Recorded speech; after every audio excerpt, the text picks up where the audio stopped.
Alright, what is up you guys? I am here continuing on with my WrestleMania reviews, and this time we are here with my favorite number, but my not so favorite WrestleMania number, 27.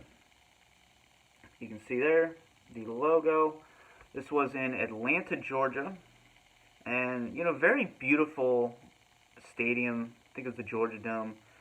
Very beautiful stage. It was great looking. So presentation was spot on for this WrestleMania.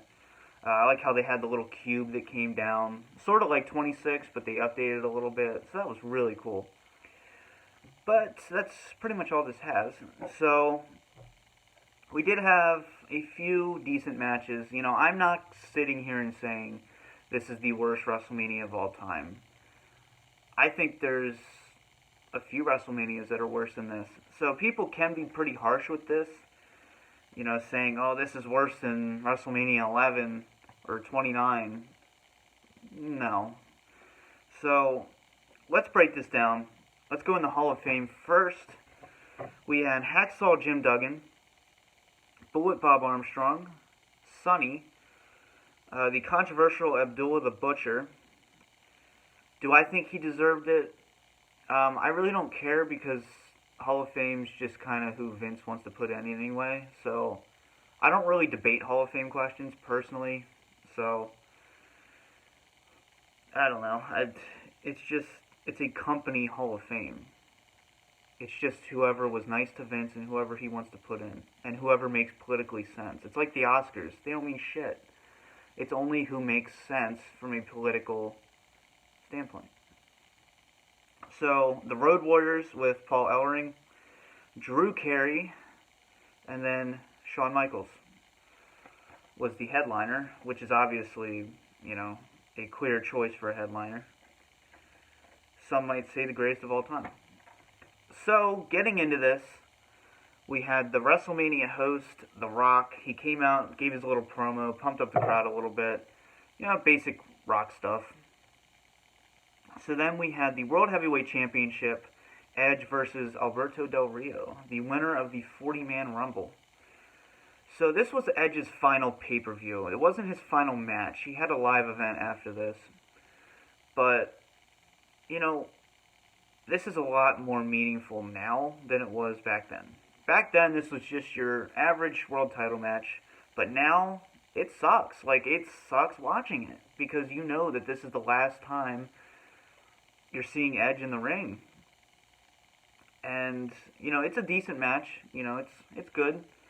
But it does kind of hurt to watch. Because I'm an Edge fan. He had to prematurely retire. So, going back and watching it, it is emotional. But, it's not the idealistic retirement match I would have wanted. But, at least he got to stand tall at WrestleMania with Christian at his side. So, yeah, he still stood tall. And then next up, we had Rey Mysterio versus Cody Rhodes. This was a good match. We had Rey Mysterio come out as Captain America, so that was pretty cool. And then I loved the Cody Rhodes, the mask getup. I loved the theme he had at that time, like a darker version of the Dashing theme. So this was great. You actually put over the right person too, Cody Rhodes. A lot of people would have thought Rey Mysterio just would have won this. But I feel like Cody Rhodes kind of needed this, so, definitely a great match. And then next up we had the 8-man tag team match. Oh, God. Big Show, Kane, Kofi Kingston, and Santino Marella versus The Core, which was basically the, Walmart spin-off of the Nexus. Wade Barrett, Ezekiel Jackson, Heath Slater, and Justin Gabriel. This was just worthless. It only went a few minutes, if that. This was just an excuse to put people on the card. That's really what this was. Speaking of, I forgot to go over the pre-show match, which was just the Sheamus and Daniel Bryan U.S. title match turned into a Battle Royal. So, yeah. Really not much to say about that. Next up, we had Randy Orton versus CM Punk. This was good. I wasn't a fan of the new Nexus. This was right before the Summer of Punk, so he was gaining momentum. He always had momentum, but, this was right before that, kind of a precursor. Randy Orton got the win here. Great finish, though. We had CM Punk going for a springboard, turned into an RKO. So, I love the RKO, so it's always cool to see these different alliterations of it. So, yeah, decent match. And then we had the embarrassment of Jerry the King Lawler versus Michael Cole, with Stone Cold as your special guest referee. God. This did not belong at WrestleMania. I understand the story of it. I just incredibly disagree. Put this on SummerSlam or something, Just, this gives this WrestleMania just a bad name. I think it was like disqualification too. So it wasn't even, Michael Cole got the win. So you wanted to give Jerry Lawler his WrestleMania moment, but you didn't have him win. Alright. So yeah, not much to say about this. It went on way too long, and I just don't see how anyone could have been into this back then.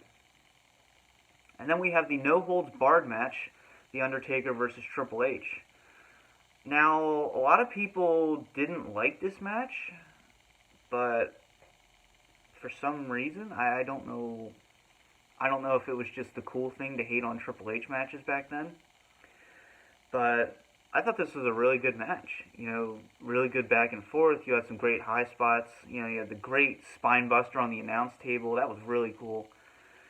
And I thought this was a really good back and forth, powerful match. And it was a good precursor to, WrestleMania 28's Hell in a Cell match. And I loved how they had The Undertaker selling his injuries at the very end. That was beautiful. They had to take him out on the little motor stretcher. So I thought that was great. This was back when The Undertaker still could really give a great WrestleMania match, and I think it delivered here. So for the people that didn't like it, if you didn't like it, let me know why. Because the crowd was into it, the fans were really into it, and I thought overall this was match of the night. Next up, we have the 6-person mixed tag team match. Jesus Christ. I forgot that she was even in this. John Morrison, Trish Stratus, and Snooki versus Dolph Ziggler and Michelle McCool and Lay Cool. God damn it. I completely forgot about that going into this reveal. But, yeah, I remember it now. Remember when I said in the last review I hate when celebrities get involved? This is a prime example. It brings everything else down. It makes everyone look like a bunch of idiots, and it makes wrestling look more fake than it... Yeah, wrestling's fake, all that. But this just makes it look worse, You can at least have the illusion that wrestling's real when you have a great Undertaker Triple H match. It's kind of hard to keep kayfabe when you have Snooki in there. Next up, we have The Miz versus John Cena in the main event of WrestleMania for the WWE Championship. I am a huge fan of The Miz. I felt like, yeah, this was probably too early in his career to be main eventing WrestleMania, but let's look at this realistically. This was only to sell WrestleMania 28's main event. This ended in a countout. And then we had The Rock come out, restart the match. He gives John Cena a rock bottom. And then The Miz retains the title. I was happy for The Miz, but this did not feel like a WrestleMania main event. This felt like some kind of, 2000 WCW pay-per-view main event. That's what this felt like. So, the match itself, broken down, was alright. You have two talented guys in there, but you can only do so much when you're just trying to set up a different angle. So, overall, this WrestleMania, a letter grade, I'm going to give it, this is being nice, a D+.